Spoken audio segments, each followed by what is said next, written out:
देखो, सम में दिया है from the following balance sheet of H company and S company 31/3/18। हम लोग को बैलेंस शीट कब का दिया है? 31/3/18 का, मतलब ये एंड डेट है। प्रिपेयर कंसोलिडेटेड बैलेंस शीट, और एक प्रॉपर हम लोगों को बैलेंस शीट दिया है जिसमें एच लिमिटेड और एस लिमिटेड का एसेट और लाइबिलिटी है। नीचे लिख रहा है when control was acquired, S Limited had 1,20,000 in general reserve and 90,000 in PL। इसका जनरल रिजर्व में 1,20,000 था और पीएल में 90,000 था। ये ओपनिंग बैलेंस है हम लोगों का। Immediately on purchase of shares, H Limited received 48,000 as dividend from S Limited। तो इतना क्लियर है, ये डिविडेंड के ट्रीटमेंट का सम है। पर हम लोग सबसे पहले स्टार्ट करते हैं डिग्री ऑफ कंट्रोल।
अब हम लोग को बनाना है कॉस्ट ऑफ कंट्रोल।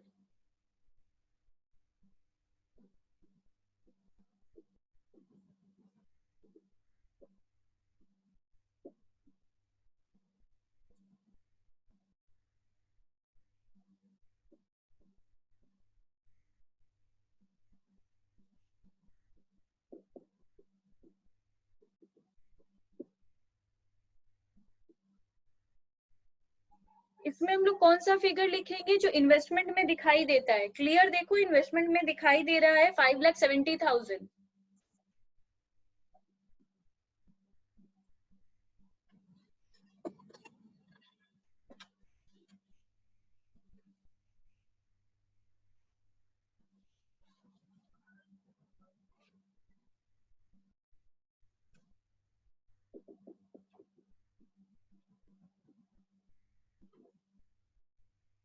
वो कितना शेयर्स खरीदा था टोटल? 48,000। तो 48,000 इंटू 10।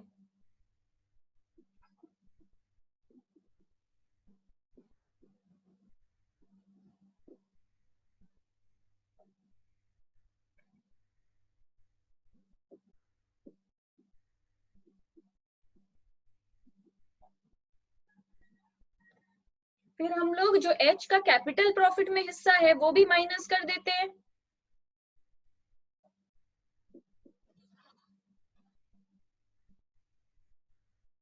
फिर यहाँ पे भी डिविडेंड लेस होता है। देखो, प्रॉफिट से लेस होता है पूरा 60,000, क्योंकि मार्केट में प्रॉफिट डिविडेंड चला गया है 60,000, तो कंपनी का प्रॉफिट कम जाएगा 60,000 से, इसलिए हम पहले डिविडेंड को लेस किए हैं 60,000 से।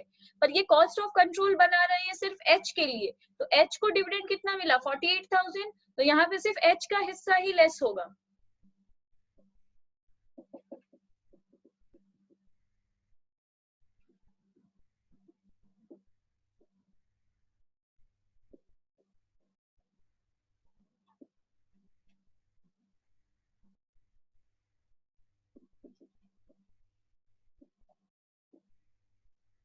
ये 78,000 नेगेटिव आ रहा है, नेगेटिव आ रहा है, इसीलिए हम इसको कैपिटल रिजर्व लिखे हैं और 78,000 को पॉजिटिव लिख दिए हैं। पर कैलकुलेटर पे करो ये नेगेटिव आएगा, इसलिए हम लोग इसको कैपिटल रिजर्व लिख रहे हैं।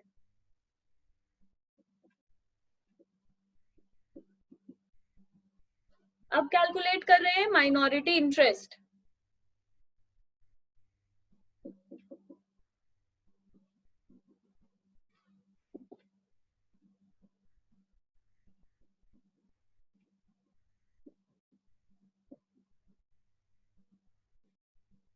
टोटल शेयर्स था 60,000, 48,000 उसमें से होल्डिंग खरीद लिया, तो माइनॉरिटी कितना खरीदा 12,000, उसका फेस वैल्यू इंटू 10, 1,20,000। इसमें उसका कैपिटल प्रॉफिट का हिस्सा और रेवेन्यू प्रॉफिट का हिस्सा दोनों प्लस कर देंगे।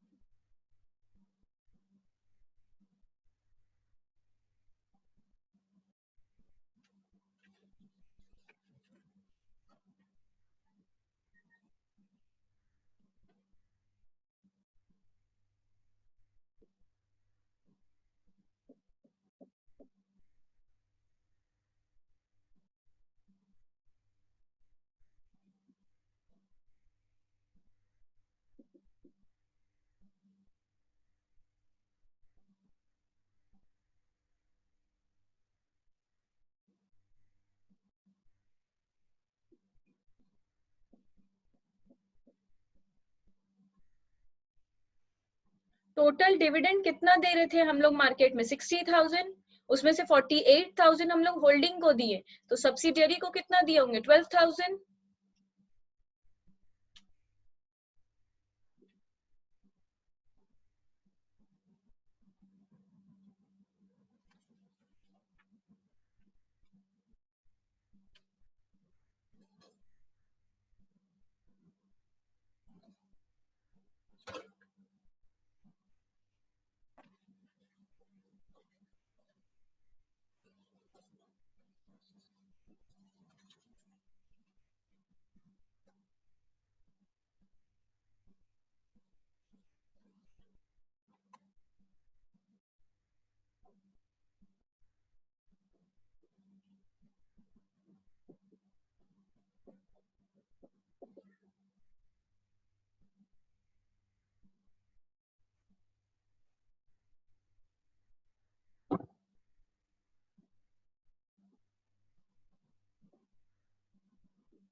इसमें है इक्विटी एंड लाइबिलिटीज, फिर शेयर होल्डर फंड, फिर reserves and surplus, minority interest, current liabilities, trade payables, other current liabilities, फिर टोटल।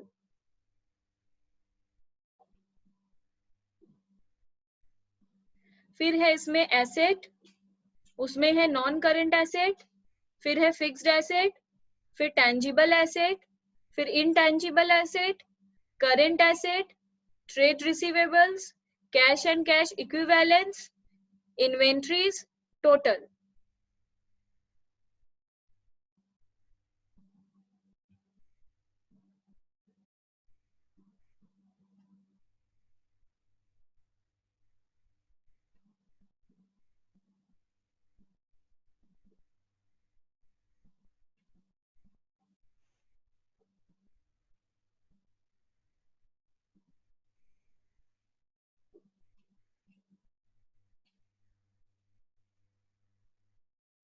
अब बना रहे हैं नोट्स टू अकाउंट्स। तुम लोग नोट्स टू अकाउंट्स इसके नीचे बनाना, हम बीच में ही बना रहे हैं।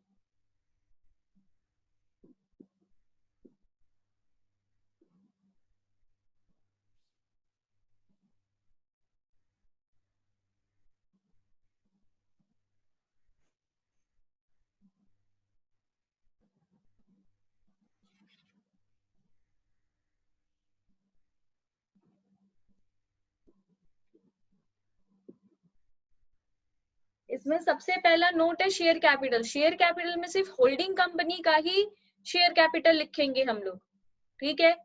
होल्डिंग कंपनी का शेयर कैपिटल कितना है?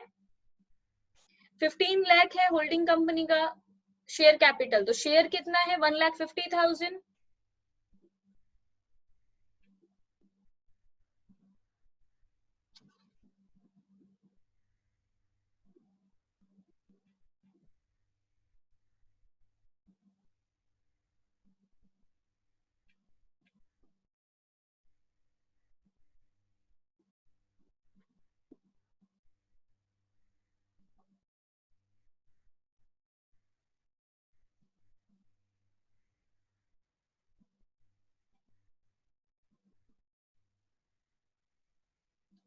इसमें जनरल रिजर्व लेंगे एच लिमिटेड का, पीएल भी लेंगे एच लिमिटेड का।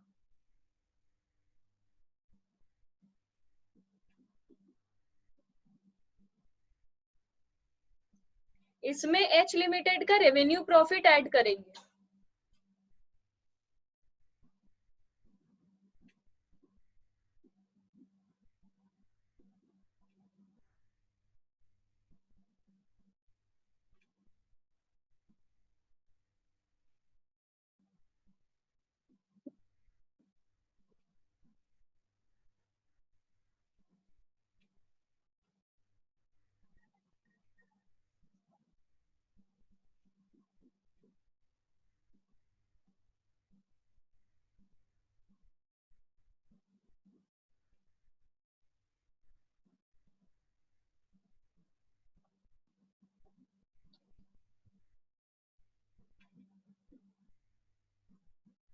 तो हम लोग जनरल रिजर्व लिए एच लिमिटेड का, पीएल भी लिए एच लिमिटेड का, और रेवेन्यू प्रॉफिट जो एच लिमिटेड का रहता है वो ले लिए, बस इतना ही, इसमें और कुछ आता भी नहीं है।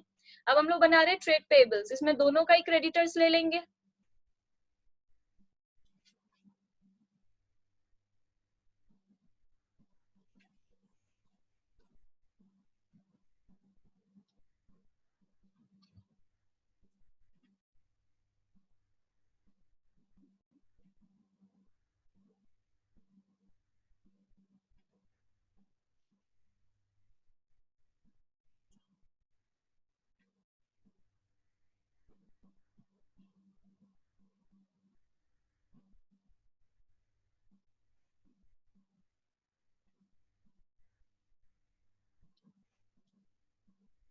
अब सम में देखो, सम में क्लियरली बोल रहा है debtors of H limited include 60,000 due from S.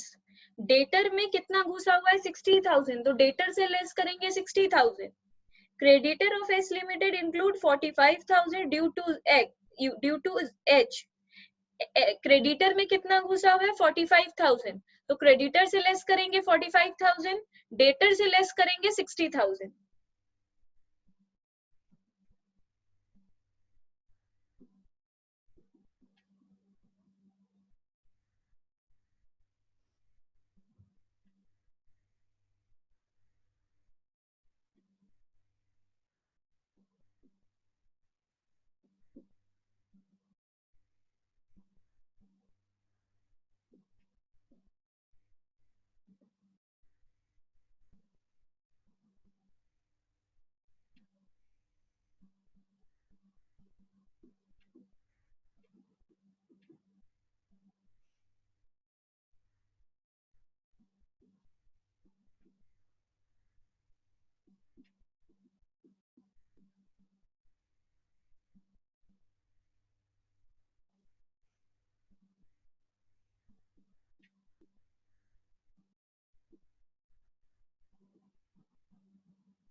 ये क्या था हम लोग का, अदर करंट लाइबिलिटी में जाता है आउटस्टैंडिंग एक्सपेंस, तो वही आउटस्टैंडिंग एक्सपेंस एच का और एस का डालकर क्लोज कर दिए, इसमें और कुछ नहीं है।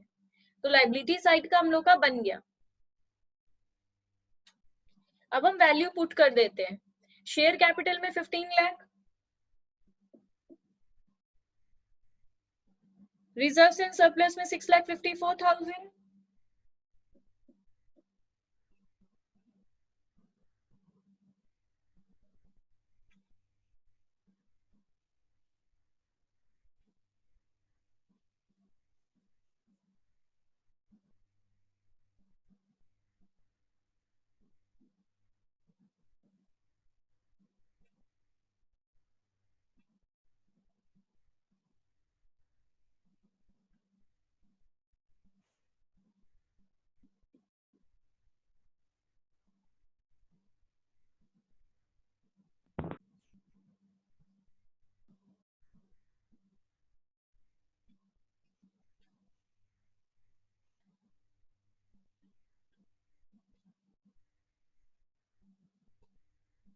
अब एसेट के साइड का नोट बनाएंगे। 5 में टेंजिबल एसेट,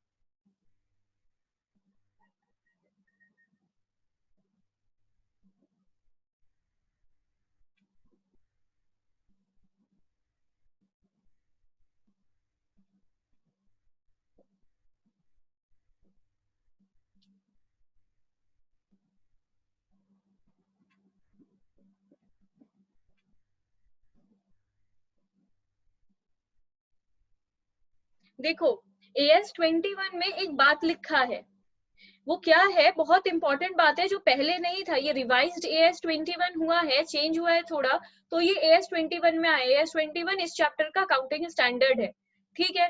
तो इस चैप्टर में एक बात लिखा है, वो क्या लिखा है, लिखा है कि अगर गुडविल हम लोगों का 1,20,000 है और कैपिटल रिजर्व हम लोगों का 78,000 है, तो गुडविल और कैपिटल रिजर्व को आपस में एडलेस कर सकते हैं, करना होगा। जैसे गुडविल है 1,20,000 और हम लोग कॉस्ट ऑफ कंट्रोल वाला किए थे, तो उसमें 78,000 कैपिटल रिजर्व आ गया था। तो कैपिटल रिजर्व को हम लोग रिजर्व एंड सरप्लस में डाल सकते थे, पर नहीं डालना है। क्यों? सब में गुडविल भी है। अगर गुडविल भी है और कैपिटल रिजर्व भी है, तो दोनों को हम लोग को सेट ऑफ करना होगा, मतलब माइनस करना होगा। अगर हम लोग इसमें, तो भी हम लोग लेस कर देंगे कैपिटल रिजर्व।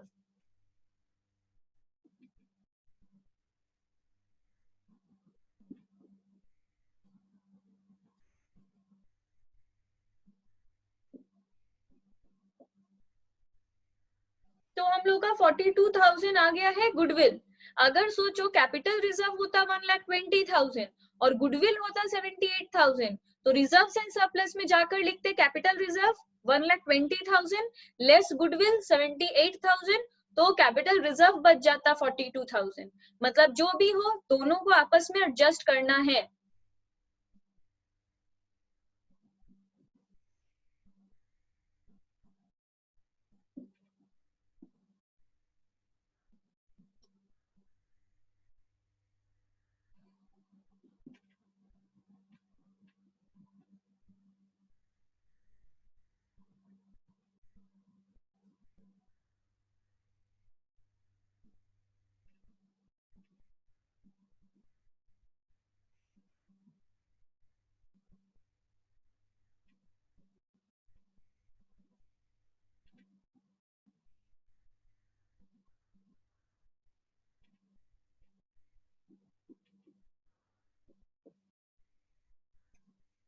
हम लोगों का एक लाइन लिखा था ना, क्रेडिटर में 45,000 एक दूसरे का घुसा हुआ है और डेटर में 60,000 एक दूसरे का घुसा हुआ है। तो क्रेडिटर से लेस किए थे 45,000, पर डेटर से लेस करेंगे 60,000।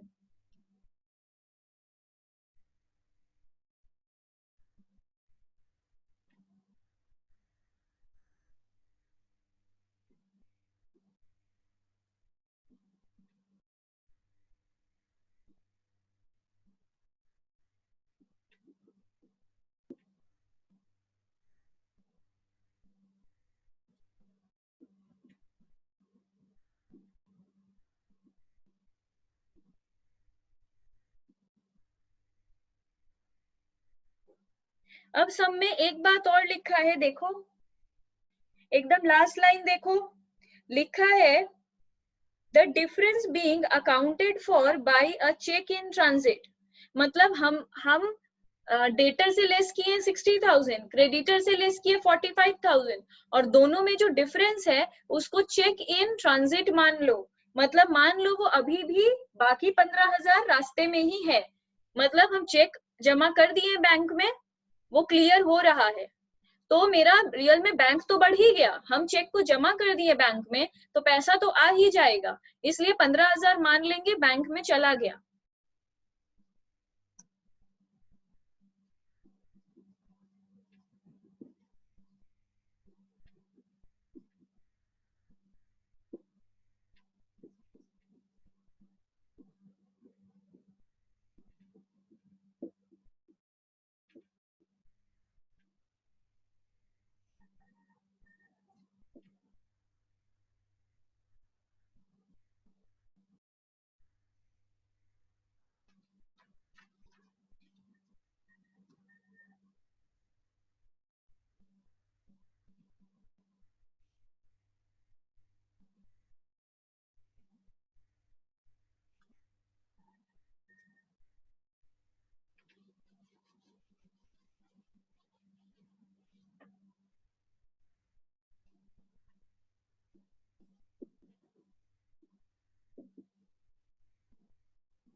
तो ये जून 2019 का क्वेश्चन पेपर है।